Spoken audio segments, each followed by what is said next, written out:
This is the tripod for a Meade ETX125. You can use it for ETX90 also.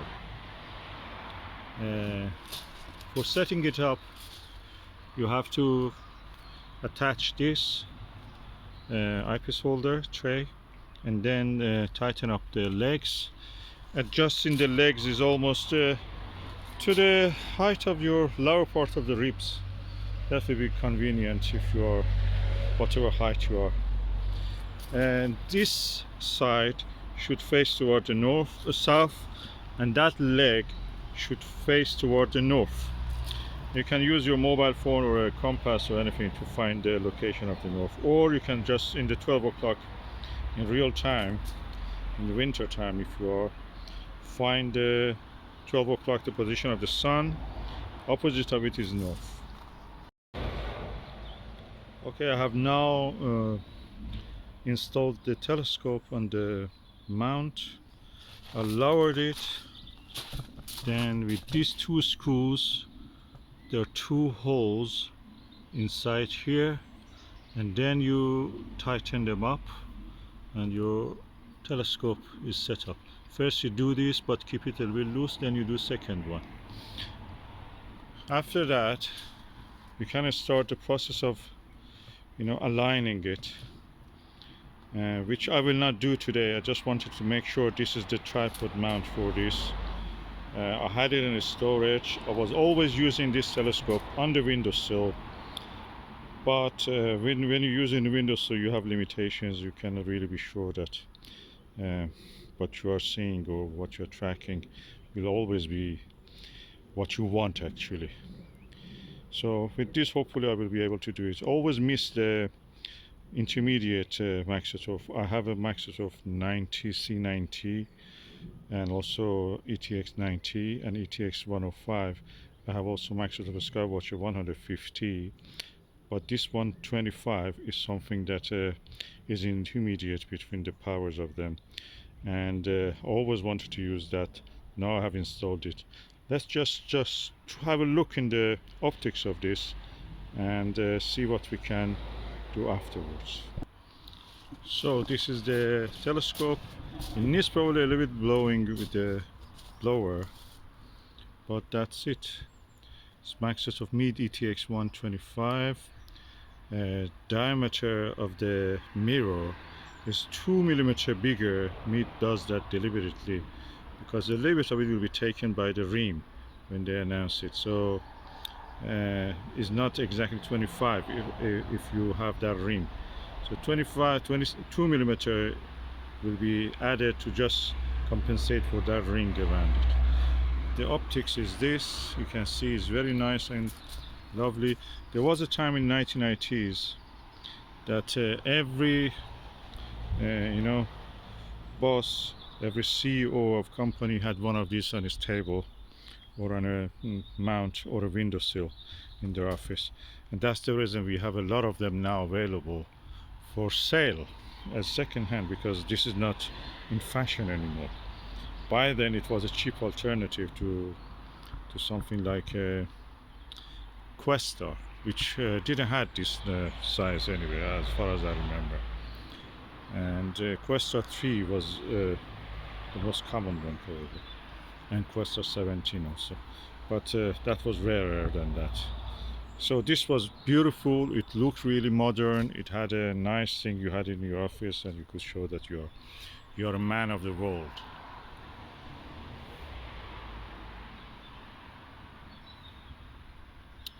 Okay, the focal length of this is 1900. That's 2 meters almost, 10 centimeters less than the 2 meter. That's f15. Really good chromatic aberration free should be. That means that the light path from here to here, once, this is around 35 centimeter, another time 35 centimeter. Okay, that's, so now you have 70, or probably 40, I should say 40, 80, another 40 back, 1000. So it must be a little bit more than, because we consider this amount also, we have to consider. So if I say 50, yet again I will not have exactly that amount of the focal length. So how they calculate it, you have to see for yourself how they calculate the focal length of this.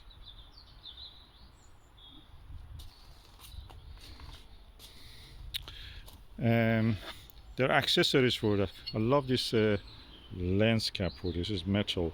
Of course, it's easier with the plastic one. You just undo it, but this is also premium. This gives a premium look to it. It makes it like a quest star. Also, Maksutov telescopes like a Schmidt-Cassegrain are dew magnets. Practically, they absorb a lot of dew because of this surface. And because they don't have any dew shield, you have to have a dew shield. I was lucky enough that this telescope came with a dew shield of its own. I bought it second hand. So let's just install it and see how it will look. Yeah, that's the dew shield now installed. As you can see, it added along about 15 centimeter to the width of the length of the telescope. This is how it looks like inside. Now the dew will form on this surface and will avoid the direct contact with that. You can put even a dew heater, dew shield heater here around it, which I will do if I need it. Now that is tightened up, I need to adjust it for the latitude. I will just do it. We are in the UK, so generally around 50, a little bit more than 50. So, but I will do a complete setup of this with showing you how the actual, finding an object is later. Okay, when you adjust it for the polar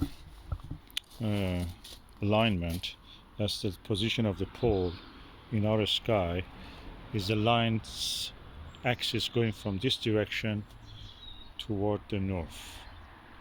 So that means when this telescope rotates, it follows the diurnal or sidereal rotation of the Earth. Along it will follow, and you will see the object is staying in the field of view of this beautiful telescope. So when you do that, you have to be very careful. Hold the tube with one hand, or if you have another person to help you, because this is heavy. When you're trying to lift it up, if your hand is holding this loose, the telescope will go back and bang. You may fall or hit the mount. Anyway, your telescope will be knackered.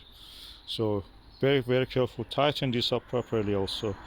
You don't need to use this. It's good for if you want to do astrophotography, or you can use it like that. You don't need to use it like that. You can bring it down and just use it as an altazimuth. It will do its job. Instead of following in a curve like that, if we follow in a zigzag pattern, follows a little bit in the azimuth, then goes latitude, azimuth, latitude, in a step like that will follow, and the same effect is good for visual, may not be good for astrophotography, but anyway, that's your choice. This is how it looks like when you are facing almost the south.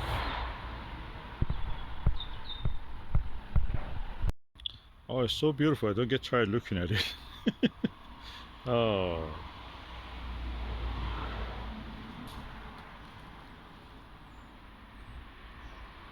And the finder scope of it is this interesting bit.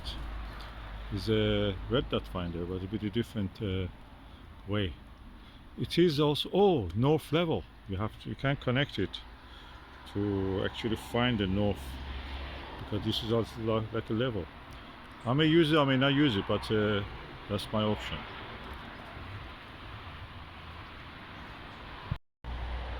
I don't get tired looking at it. It's beautiful. Imagine that this was in the office of a CEO, chief executive of a company. Never used it probably, and now look, pristine condition. I got it second hand. If I wanted to buy it first hand, you have to pay a lot of money, arms and legs. Yeah, I'm now packing it up because it's going to rain, so I will come back to it later. I had a short, just half an hour window of the clear sky, and I mean no raining practically. And now I'm going now to put it back, store it. Okay, I've now put it in this position. The dew shield, the way it goes on it is from the wider side. We slide it over the tube, and that's it. It's done now. It fits perfectly for this. I have dew shield for other ETXs, and this one also is the biggest.